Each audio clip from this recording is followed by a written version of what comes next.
Service international, élu meilleur promoteur immobilier de la sous-région.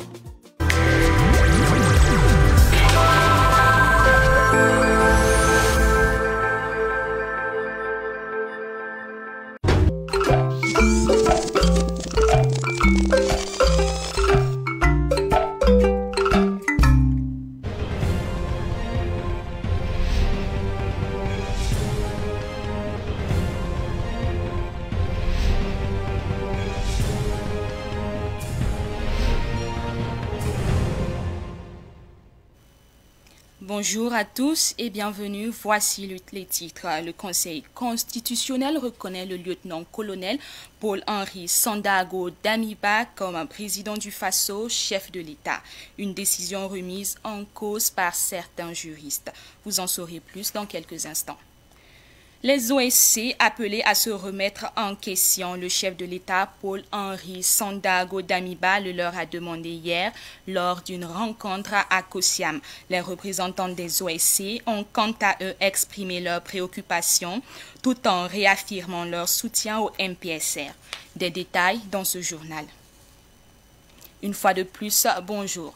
Je vous l'annonçais en titre, le président du MPSR, président du Faso, Paul-Henri Sandaogo Damiba, prêtera serment devant le Conseil constitutionnel à une date qui n'est pas encore précisée. C'est la substance d'une décision du Conseil constitutionnel qui reconnaît le lieutenant-colonel Paul-Henri Sandaogo Damiba, chef des forces armées nationales, comme président du Faso, chef de l'État, à compter du 24 janvier 2022. Cette décision, comme l'acte fondamental du MPSR, est critiquée. Certains juristes y décèlent déjà des insuffisances. Soumaïla Rabo nous fait le point. Au sujet de l'acte fondamental du MPSR, l'ancien magistrat devenu avocat maître Guy Hervé Kam a parlé d'OCNI, c'est-à-dire d'objets constitutionnels non identifiés, parce qu'il concurrence la Constitution du 2 juin 1991 et semble même se mettre au-dessus donc de la volonté exprimée du peuple à la naissance de la 4e République. Maintenant que le Conseil constitutionnel reconnaît le lieutenant-colonel Paul-Henri Sandaogo Damiba comme président du Faso et chef de l'État, le constitutionnaliste professeur Abdoulaye Soma évoque une catastrophe constitutionnelle. Dans tous les cas, à compter du 8 février 2022, le Conseil constitutionnel reconnaît Paul-Henri Sandaogo Damiba comme président du Faso à compter du 24 janvier 2022. Les membres du Conseil constitutionnel se sont fondés en cela sur la constatation de la vacance du pouvoir à la suite de la démission du président Roch-Marc Christian Kaboré et le communiqué numéro 1 du mouvement patriotique pour la sauvegarde et la restauration MPSR, ainsi que sur le rétablissement de la Constitution du 2 juin 1991 à la date du 29 janvier 2022, après sa suspension le 24 janvier 2022. Sur cette base, le coup de force de l'armée contre Roch-Marc Christian Kaboré est revêtu de légalité et de constitutionnalité. Il reste maintenant la prestation de serment de Paul-Henri Sandaogo Damiba comme président du Faso à une date non encore précisée par le Conseil constitutionnel. Le président du Faso, Paul-Henri Sandaogo Damiba, a reçu hier matin les organisations de la société civile. Objectif, leur expliquer la vision du MPSR et les inviter à une pleine participation à l'œuvre de construction nationale. Selon le lieutenant-colonel Paul-Henri Sandaogo Damiba, la situation que vit actuellement le Burkina Faso n'est pas seulement l'échec des acteurs politiques, mais également l'échec de beaucoup d'institutions et de structures. C'est pourquoi il invite les membres des OSC à se remettre en question et à devenir des acteurs du changement que nous voulons pour notre pays. Les OSC présentes à cette rencontre ont réaffirmé leur soutien aux nouvelles autorités. Elles ont aussi exposé quelques préoccupations au chef de l'État.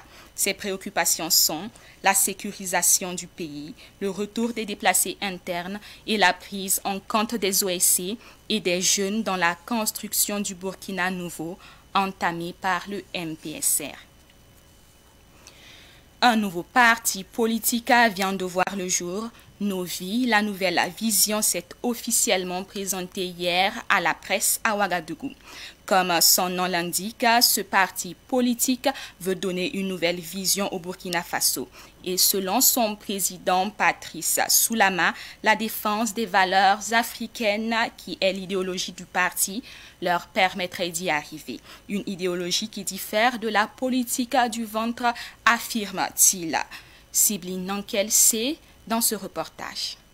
Le nouveau parti politique dénommé Nouvelle Vision, en abrégé Novi, est un regroupement de jeunes engagés dans la lutte pour un Burkina nouveau où femmes, anciens, jeunes, enfants, riches et pauvres auront chacun leur place. C'est pourquoi, selon son président Abdou Draman Sawadogo, son parti n'est ni libéral ni socialiste, mais se réclame d'obédience tercériste. Le tercérisme, c'est un courant de pensée politique qui se situe entre le libéralisme et le socialisme. C'est-à-dire qu'une politique économiquement humaine. Il y a une confusion entre ceux qui se disent socialistes et ceux qui se disent libéralistes, parce que nous remarquons que même les socialistes sont à peu près des capitalistes, dans les faits.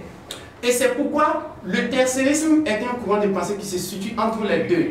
Pour nous, c'est-à-dire qu'on peut créer un pays, une politique qui va permettre à ce que chacun recherche son intérêt personnel, développement des entreprises, etc.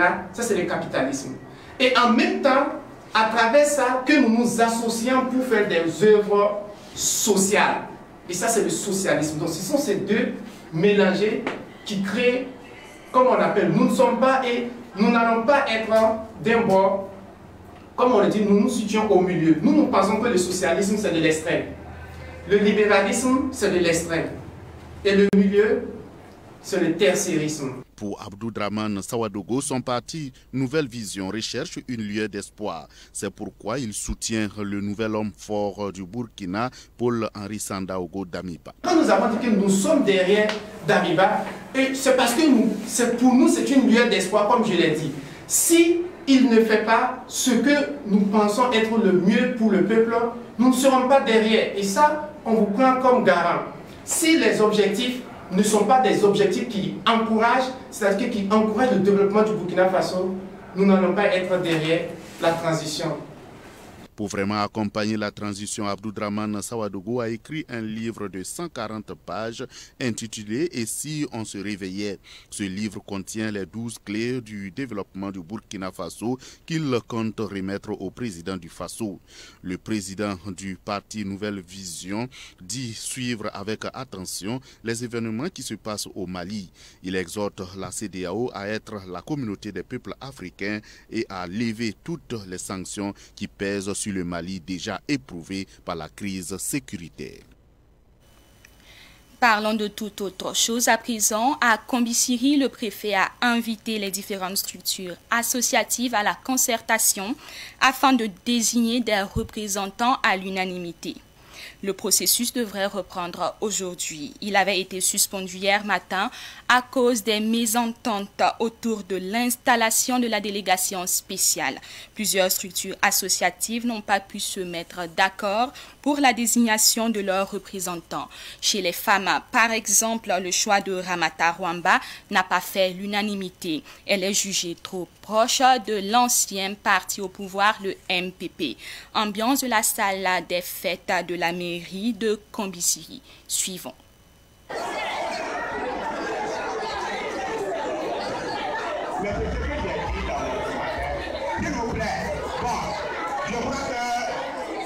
Non, je ne donne plus la parole à quelqu'un. Non, attendez. C'est ça le vidéo. Allez-y d'abord. Non.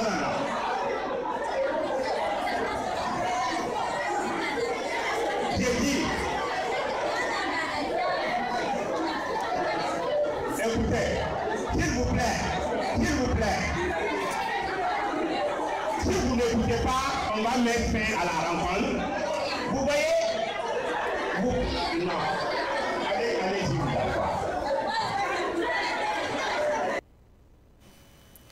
Les premiers responsables de la commune de Lumbila veulent éviter ce cas de figure constaté à Kambisiri. Ces derniers ont donc entrepris lundi dernier des concertations. Ces concertations ont pour objectif de sensibiliser les responsables de structures associatives sur les critères de désignation des membres de la délégation spéciale. Abdoulaye Kinda est allé interroger le SG de la mairie de Lumbila. Suivons son reportage. Les communes sont en plein bouillonnement avec la mise en place des délégations spéciales. Mais ici à Lumbila, grande zone de maraiceculture, grâce à son barrage, les autorités déconcentrées prennent des précautions. C'est pourquoi l'air est à la concertation.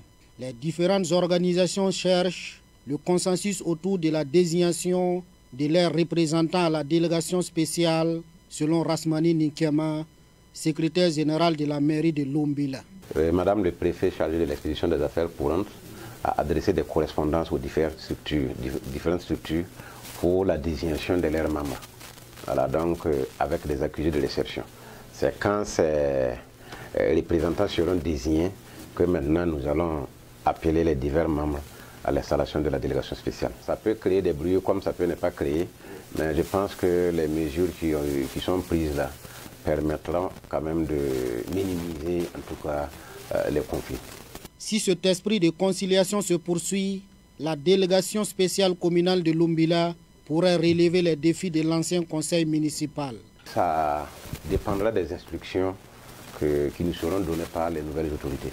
Parce que vous savez qu'un conseil municipal, il y a plusieurs activités qui se mènent dans divers domaines. Par exemple, quand on prend le domaine foncier, si on prend le domaine de la mobilisation des recettes, le domaine des investissements, je pense que si les autorités nous donnent le quitus, alors comme ce sont des représentants des divers services techniques, ils pourront poursuivre l'activité sans problème.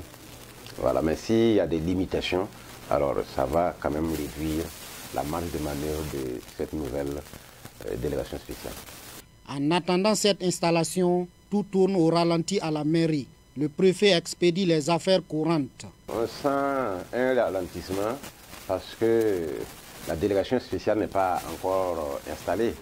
Voilà, mais d'ores et déjà dès la dissolution, ce qui concerne les activités courantes de tous les jours, alors nous continuons à les mener parce que il y a le préfet qui est chargé de l'expédition des affaires courantes, donc tout ce qui est signature. Alors vous voyez même qu'elle est déjà arrivée pour le traitement du courrier journalier et la signature des diverses correspondances que nous avons initiées. Les populations de Lumbila attendent donc la mise en place de leur délégation spéciale.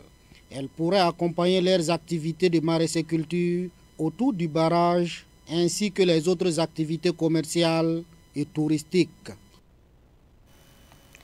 Un centre qui redonne de l'espoir aux enfants et aux jeunes en situation de rue ou victimes de maltraitance, de mariage forcé ou de difficultés de tout genre.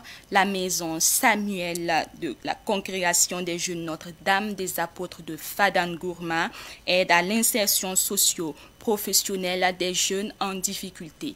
Notre correspondant Moussa Yonli nous amène à la découverte de ce centre. Suivons son reportage. Maison Samuel de la congrégation des Sœurs Notre-Dame des Apôtres de Fada.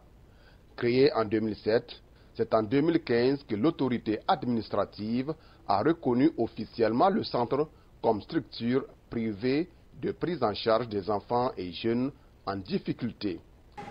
Nous accueillons des enfants en situation de rue, victimes de maltraitance, mariage forcé et toute autre situation qui mettent en danger la vie et le devenir de l'enfant.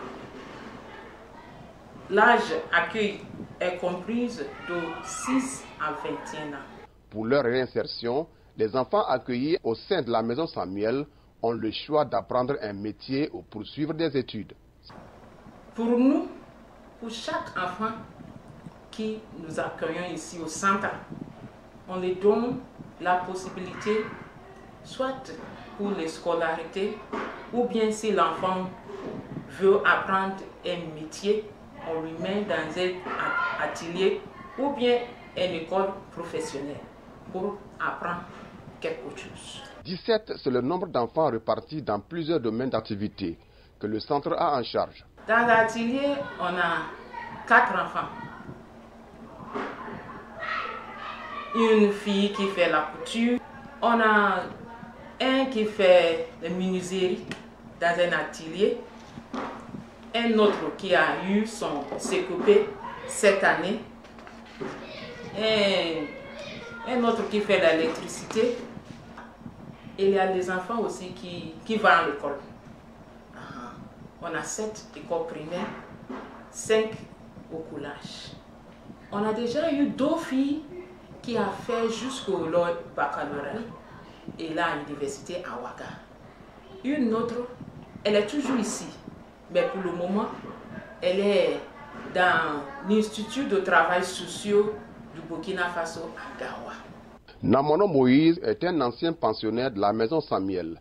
Il est installé dans la ville de Fadangourma après quelques années de formation en mécanique. Je fais la mécanique à 2 roues, moto. Je leur dis merci d'abord et les encourager de tout ce qu'ils font.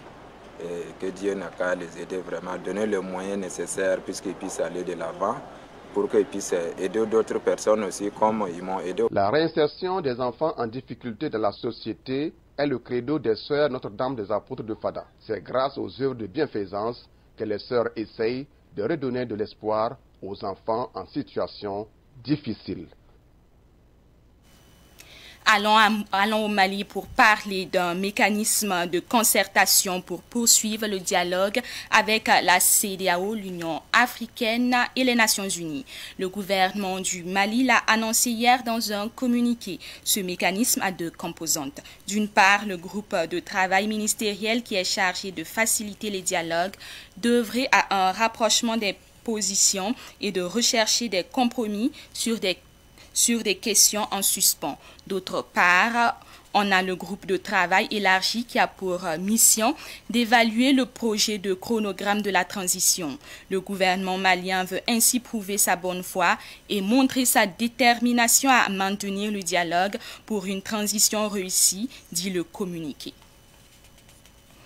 Pour finir, des vendeurs de maillots, de drapeaux, de sifflets et de vuvuzela, en passant par les tenanciers de maquis et bars, tout le monde a tiré profit de la Coupe d'Afrique des Nations de football qui vient de s'achever. Le compte a été bon pour ces commerçants à Ouagadougou. Constat avec Oussa Oumar Achi. La moisson a été bonne pour ces commerçants et vendeurs de maillots, de sifflets, de drapeaux et de vuvuzela pendant la période de la Coupe d'Afrique des Nations Cameroun 2021. Une satisfaction totale pour Abdoul Faisal Nana et Karim Zoundi, tous 2 vendeurs de maillots. Le premier a liquidé son stock de maillots et le second a fait de la vente de sifflets et de vuvuzela sa priorité en plus de celle de maillots. La canne est venue, bon, les gens connaissent que j'ai vendu du matériel sportif, donc j'ai vendu beaucoup. Et ça vaut 30 maillots que j'ai vendu dans 2 jours là. Dans 2 jours, j'ai vendu 30 maillots. Donc je ne sais même pas tout que j'ai vendu, mais je sais que j'ai trouvé. J'ai gagné bon quelque chose. Et les vuvuzela, est-ce que... Les vuvuzela là, où ça vaut 100 vuvuzela. Les drapeaux c'est 7500, 8000. Petit drapeau là c'est 500. Il y a des gens qui sont venus mais ils ne peuvent pas trouver même. J'ai tout vendu, mais il y a beaucoup de clients qui sont venus et ils n'ont pas trouvé même. Donc vous êtes content? Oui, je suis content, vraiment je suis content. C'était le match du demi-finale que c'est le maillot, bon, comme il est manqué aux environs de 18h, 19h seulement. Ouais, donc quand l'étalon n'est pas qualifié, bon. Sinon le lendemain, si on était qualifié seulement, on allait commander d'autres maillots. Mais comme les étalons, bon, Dieu a fait ainsi, vraiment, ils nous ont aidés en tout cas. Nous on donnait le prix en gros à 7500. Bon, d'autres pas vendent à 12 500, 15 000. Bon, mais c'est ça aussi, bon, vu ce que nous on est à l'heure là, bon, c'est ça. Bon, on est satisfait, on est très satisfait. Ouais, puis bon, à cause du ballon, on a trop vendu. Boukari Ouedraogo, vendeur de maillots, a fait de bonnes affaires durant cette période, mais reste quand même sur sa soif. Il n'a pas pu tout liquider. En demi-finale, ouais, c'était manqué. C'était manqué. J'en cherchais, il n'y en a même pas. C'était manqué au Burkina. Mais à la dernière minute, les maillots sont venus. Mais les gens là ne sont pas payés. Comme les matchs ne sont pas bien passés. Comme ce n'est pas payé là, ça reste. Même dans le magasin, il y en a. dans les magasins, c'est un échantillon que nous avons présenté seulement, sinon dans les magasins, il y en a. Mais comment vous allez faire maintenant avec les maillots? Non, c'est que ça va aller. Ça va payer. D'ici 2 mois, il y a 3 mois, ça va commencer. Les tenanciers des bars et maquis ont aussi tiré leur épingle du jeu pendant cette CAN. Comme ce maquis à proximité du palais de la culture Jean-Pierre Guingané. Son chiffre d'affaires monté à plus d'1 million de francs CFA par jour contre un peu plus de 200 000 francs CFA actuellement. Bon, pendant la CAN, vraiment, sans vous mentir, honnêtement dit, il y a eu massé, on a beaucoup vendu, on a eu massé. Ça, je ne peux pas vous mentir. Voilà. Et vous avez vendu combien de casiers ou bien combien de billets? Ça, ça peut même pas compter. On a beaucoup vendu, vraiment. Parce que les 3 jours que j'ai fait, les 3 jours là, bon, je peux dire qu'on a eu quelque chose de 5 millions, quelque chose en allant. Les 3 jours, si j'ai fait les 3 jours là, au moment de CAN là, si je n'ai rien eu, c'est 5 millions, quelque chose en allant. Mais dans les 2 jours là, vraiment, il n'y a pas massé. Pendant la CAN, on a envoyé boissons, on a beaucoup commandé, mais ça marchait. Mais ça ne reste pas encore. Bon, ça ne reste plus. Pendant la CAN, la boisson qu'on a commandée là, toute boisson est finie. Mais on commande même, des fois même, il y a des clients même qui viennent, il n'y a pas de boisson, c'est chaud, mais ils boivent. Emmanuel Cabré, un gérant de maquis aux alentours du stade municipal de Ouagadougou, n'est pas satisfait de son rendement pendant la CAN. Bon, satisfait ou financièrement, non, bon. Ça n'a pas été comme on espérait, mais ça va. Quand il y a des cérémonies, nous on prend pas comme d'habitude, on ajoute un peu notre commande pour quand même ne pas épuiser. Mais on sent que vous n'avez pas carrément épuisé votre stock. La boisson, pas une déception? Non, jamais pour moi, j'avais déception, non, puisque on ne vend pas aujourd'hui, la boisson ne se gâte pas. Hein. Quand le reste, on commande encore, on ajoute, on vend, c'est comme ça. Dire que dessus, non, on ne vit pas pour la canne. Okay. 2 tenanciers de début de boissons qui ont voulu rester dans l'anonymat nous ont confié qu'en un mois de compétition, ils ont vu leur chiffre d'affaires tripler. Eh bien, c'est la fin de ce Savane Midi. Ce fut un plaisir pour moi de vous le présenter. En attendant votre prochaine session d'information, je vous souhaite de passer d'excellents moments en compagnie des programmes de Savane TV. Au revoir.